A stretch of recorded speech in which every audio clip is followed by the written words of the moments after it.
Hey guys, my name is Mr. Woods. If you don't know me from one of the schools that I teach at, I am the band director at Pikeview High School. I also teach beginning band at Spanishburg and Lashmead Elementary. And I'm providing this video to kind of introduce all of you all to some of the extra things you're going to get to do as you start moving up through the various years in band.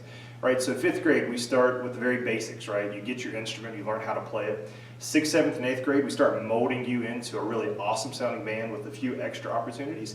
And then by the time you get to high school, we have a bunch of stuff available for you. On this video you're going to see two different ensembles. Two of the ones that we do in addition to some of the others. But those two ensembles are jazz band, which is the first part, and the second part is a percussion ensemble. Now these groups are available to anyone. You're going to see some specific instruments in them, but if you have an interest in it and you just want to give it a try, that's something that you can do once you start moving into the later years of middle school and definitely once you get to high school. So I really hope you enjoy. The first two pieces you're going to see are Fat Cat by the jazz bands, and then you're also going to see El Sol Tambien Se Pone, which is also by the jazz band. After that, we'll have some students introduce the actual percussion videos. So thanks for checking us out today. 1, 2, 3.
Whenever you were checking out the jazz band that there are 4 main instrument groups in this type of ensemble. In the first row you saw some saxophones and probably some different saxophones. We'll come back to that. The second row we had some of our trombone players, and in the third row you saw the trumpet players. Now if you looked over to the far side when we were watching these videos, you probably also saw some rhythm instruments. So in a jazz ensemble or a stage band, we often have a drum set. Probably familiar with that. You've seen it in rock bands or on TV or something like that. And we also have a keyboard player. Another staple that we didn't have in our ensemble today, but something that if you're interested in and able to, you could do, is the bass guitar.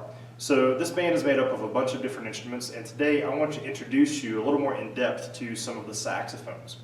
In the first row, as you saw in the video, there were 3 main saxophone types. This is the alto saxophone, the one that we start on in 5th grade. And I just wanted to bring it up to you. For each of these instruments that we're going to introduce, or that I'm going to introduce, I'm going to play two things. I'm going to play a G major scale, which is something that you all are working on right now.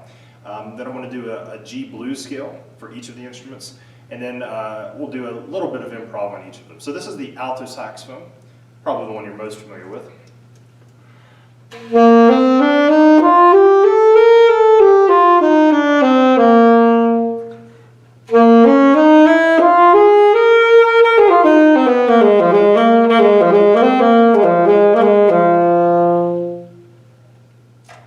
Alto saxophone. The next instrument that we have is the tenor saxophone. Now it looks very similar to the alto. The biggest difference is that this instrument is a bit bigger, and then the neck, instead of being straight like the alto saxophone, has a curve to it. Right? So it makes the instrument a little bit longer and a little bit lower sounding.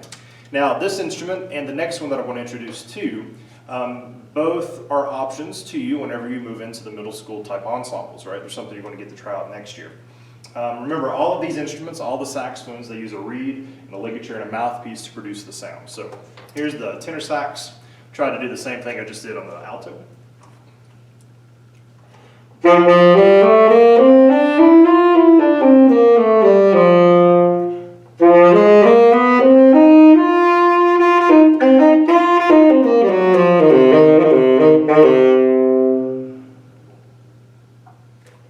Tenor saxophone, a little bit lower sounding, really fun to play. All right, and we have one more.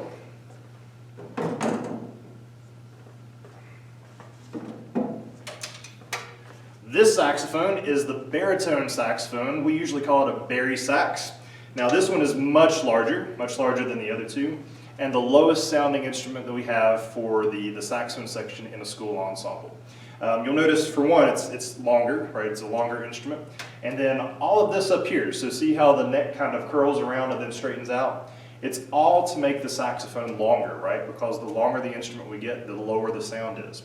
If we were to stretch this out, it would be a much taller instrument and much harder to deal with. So this is the bari sax. It sounds much lower than the other two. I'll do the same thing. I'll play a scale, then the blues scale, and then a little bit of improv there in the end, just so you can hear it.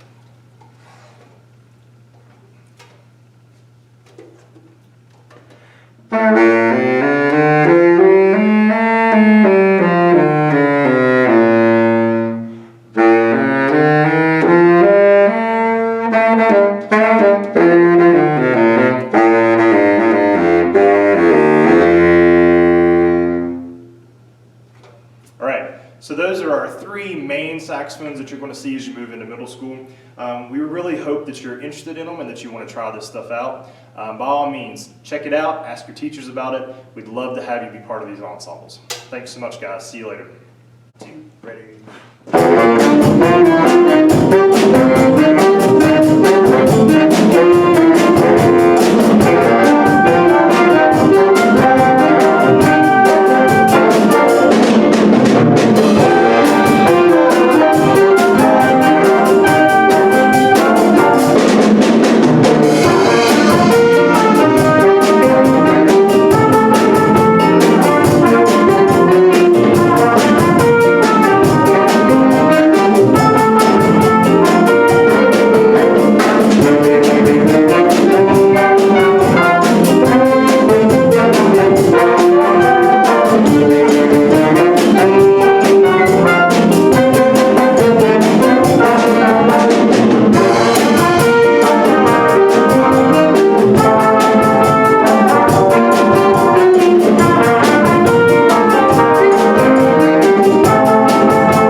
Hi, I'm Abby Burr, and I'm a senior here at Pikeview High School, and I am the percussion captain this year. Hi, my name is Elizabeth. I am a clarinet and I'm a freshman. We're here to just talk a little bit about the mallet instruments that the Pikeview High School band has and hope that you play them in the future. Here I have the marimba, and it has wooden planks as the mallets, and it just plays like a normal mallet piece, and since the planks are a little bit thinner, it usually has a broad tone and it's a little bit sustained. This is the xylophone. It is a very blunt mallet because the planks are so tiny in their width. And a cool fact about this is in some countries they use it to scare away birds. Okay, so we're going to play a little something for you. 1, 2, ready, go.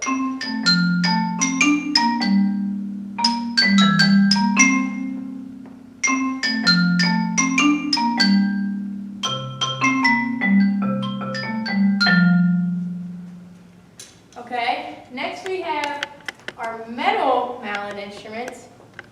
Here we have the vibraphone. Now the vibraphone is a little bit different from the bell set in saying that it has a pedal that you have to push down in order to have the sound resonate, and it sounds pretty cool, almost like the marimba, but a little different. Here's a little bit of that for you.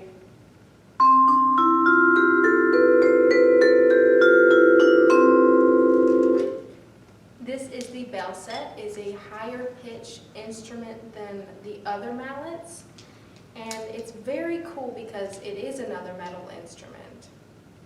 It sounds like this.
Maxwell. I'm a 10th grader at Pikeview High School, and I'm a drummer.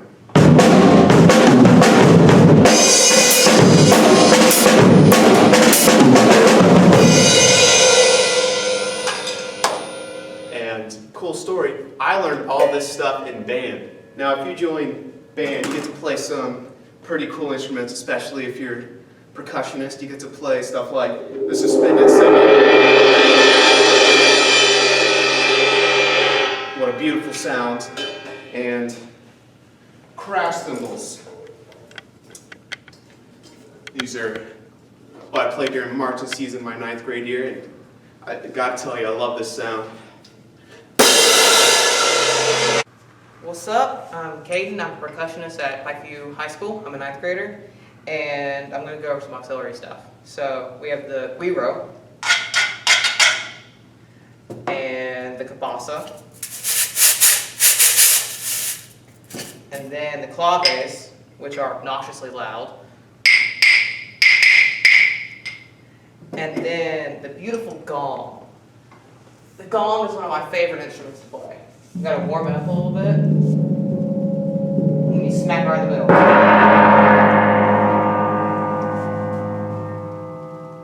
But you won't get to play any of that if you don't join the Pikeview High School band or the Pikeview Middle School band.